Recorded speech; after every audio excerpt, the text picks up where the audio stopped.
We were approached by Ngāti Rangi Trust, who are driving this, going back now some 18 months ago.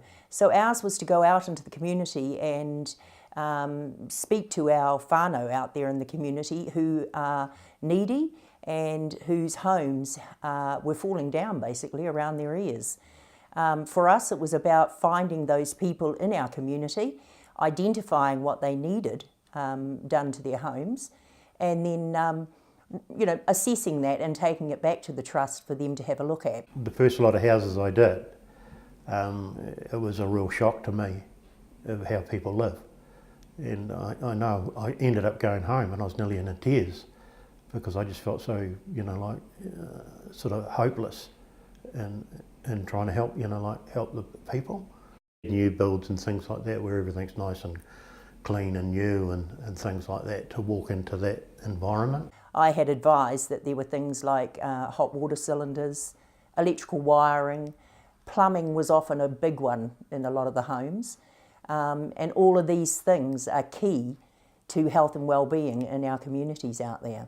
Now I think we've done 50, 60 houses which we've inspected, and I just want to try and help people understand the way they're living as far as ventilations, to their bathrooms and kitchens, and insulations requirements and smoke alarms and just safety things around the house.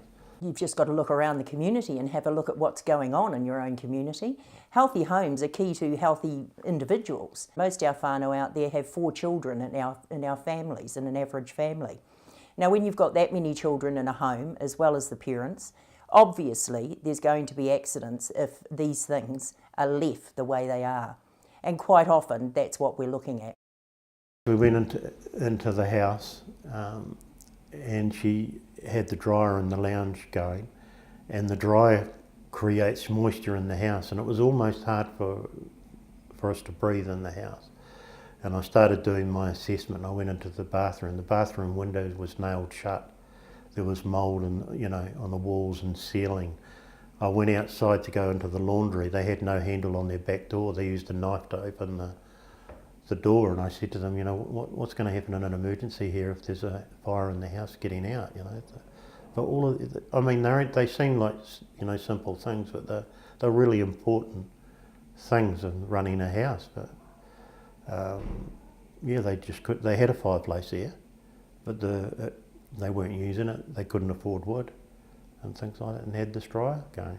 I've been in places where they've turned all their hot water off because they can't afford the power. The home is where the heart is, the home is where the whānau starts. Let's face it, if the home isn't healthy, neither will the whānau be. What I want to see now is actually some houses being, upgraded and made healthier for the people. So once I see that, I'll get a sense of satisfaction that I've been involved in that.